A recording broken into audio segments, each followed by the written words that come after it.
வணக்கங்க. நம்ம இன்றைக்கி வட்டலப்போ செய்ய போகிறோம். அதுக்கு ஒரு பவுலில் ஒரு முட்டை எடுத்துகிட்டு நல்லா பீட் பண்ணிக்கிட்டே இருக்கணுங்க. நல்லா பீட் பண்ணணும்.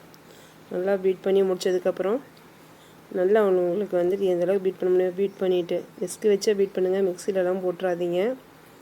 அதில் போட்டு நல்லா பீட் பண்ணிவிட்டு நல்லா எந்தளவுக்கு முடியுமோ பீட் பண்ணிகிட்டே இருங்க. அதுக்கப்புறம் பார்த்திங்கன்னா நான் ஒரு பவுலில் நாட்டு சக்கரை எடுத்து வச்சுருக்கேன். அது ஒரு கப்பு, அதாவது ஒரு 50 கிராமுக்கு மேலே இருக்குங்க. 60 கிராம் இருக்கும். அதை போட்டு நல்லா பீட் பண்ண வேண்டியது தான். எந்த அளவுக்கு முடியுமோ அந்த அளவுக்கு பீட் பண்ணிக்கிட்டே இருங்க. பீட் பண்ணி முடிச்சுக்கிட்டு பீட் பண்ணிகிட்டே இருக்கணும். பொறுமையாகவே பீட் பண்ணுங்கள். பீட் பண்ணிக்கிட்டே இருந்தீங்கன்னா ரெண்டும் நல்லா மிக்ஸ் ஆகி வரும்.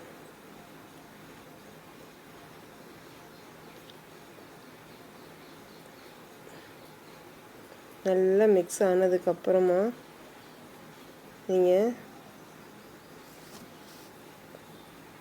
எந்த அளவுக்கு மிக்ஸ் பண்ண முடியுமோ மிக்ஸ் பண்ணுங்கள். மிக்ஸ் ஆனதுக்கப்புறமா நீங்கள் தேங்காய் பால் நான் அரை மூடி தேங்காவை அரைச்சி தண்ணி கம்மியாக ஊற்றி பால் எடுத்து வச்சுருக்காங்க. முடிஞ்சால் நீங்கள் தண்ணி கொஞ்சம் கூட ஊற்றாமல் நல்லா கெட்டியான திக்கான பாலை கூட நீங்கள் எடுத்துக்கலாம். நான் அரை மூடி தேங்காவில் ஒரு 1/4 டம்ளர் அளவுக்கு தண்ணி ஊற்றி பால் எடுத்து வச்சுருக்கேன். அந்த பாலை ஊற்றி நல்லா மிக்ஸ் பண்ணுறேன். அந்த பால் அரைக்கும் போதே பார்த்திங்கன்னா அதில் 2-3 ஏலக்காய் போட்டு நான் அரைச்சிக்கிட்டேன். ஏன்னா எனக்கு ஸ்மெல் இருந்தால் போதும். ஏலக்காவுடைய ஸ்மெல்லு வடிக்கும்போது அந்த ஏலக்காயும் சேர்த்து வடிச்சிட்டேன். அந்த ஃப்ளேவர் அந்த தேங்காய் பாலில் நல்லா இறங்கியிருக்கும். எனக்கு ஏலக்காய் வாயில் தட்டுப்பட்டால் பிடிக்காதுங்க. அதனால் நான் நல்லா அரைச்சி வடிகட்டி எடுத்துக்கிட்டேன். அதுக்கப்புறம் மிச்சம் இருக்கிற நாட்டு சர்க்கரையும் கொஞ்சம் கொஞ்சமாக கொட்டி எப்பயும் போல் நல்லா கலக்குங்க. ஒரு 2-3 நிமிஷம் நல்லா விடாமல் கலக்குங்க. சர்க்கரையில் நாட்டு சர்க்கரை நல்லா கரைஞ்சி வரட்டும். நான் நாட்டு சர்க்கரை சுத்தமான சர்க்கரைங்கிறதுனால நான் வடிகட்டாமல் போட்டுக்கிட்டேன். ஒருவேளை நீங்கள் போடுற சர்க்கரையில் தூசி இருக்கும் அப்படின்னா நீங்கள் நல்லா கலக்கிட்டு இந்த பேட்டரை ஒரு வடிகட்டி வச்சு வடிகட்டிட்டு அப்புறம் எடுத்து ஸ்டீமரில் வச்சு வேக வைக்கணுங்க. நான் ஆல்ரெடி ஒரு பாத்திரத்தில் தண்ணி ஊற்றி ஸ்டீம் பண்ணி வச்சுருக்கேன். நாட்டு சர்க்கரை ஃபுல்லாக நான் கொட்டலை, கொஞ்சம் கொஞ்சமாக கொட்டி கலக்கிட்டுருக்கேன். கலக்கி முடித்த உடனே எடுத்து ஸ்டீமில் வைக்க வேண்டியதாங்க. நான் கொஞ்சம் நல்லா அடியில் நாட்டு சர்க்கரை நின்றுச்சு அப்படின்னா நம்மளுக்கு அப்படியே பாகு மாதிரி கீழே அடியில் நின்றும். அதாவது நல்லா கலக்கிட்டுருக்கேன்.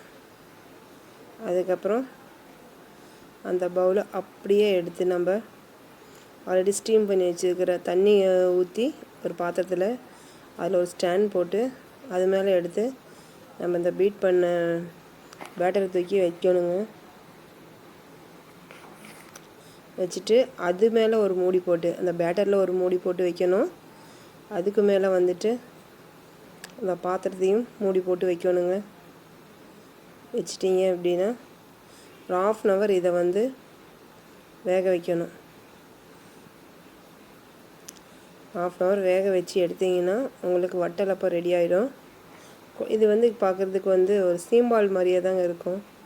இதை ஒரு 1/2 மணி நேரம் ஃப்ரீசரில் வச்சு எடுத்திங்கன்னா வெந்ததுக்கப்புறம் இதை அப்படியே எடுத்து ஃப்ரீசரில் வச்சு எடுத்திங்கன்னா ஃப்ரிட்ஜ்லேயும் வைக்கலாம். ஃப்ரீசரில் பார்த்திங்கன்னா கொஞ்சம் குயிக்காகவே எடுத்துடலாம்.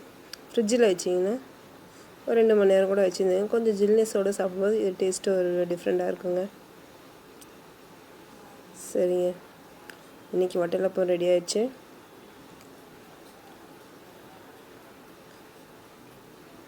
ஒரு ஐஸ்கிரீம் டேஸ்ட்டு மாதிரியே இருக்குங்க. வெந்ததுக்கப்புறம் இந்த மாதிரி தாங்க இருக்கும் வட்டலப்போ. நான் முட்டை கொஞ்சம் கம்மியாக போட்டுக்கோங்க. நீங்கள் 3 முட்டை கூட போட்டுருவேன். எனக்கு முட்டை ஸ்மெல் அதிகமாக பிடிக்காது. ஒரு முட்டை மட்டும் தான் கம்மியாக அளவில் செஞ்சுருக்கேன். நன்றி ஃப்ரெண்ட்ஸ்.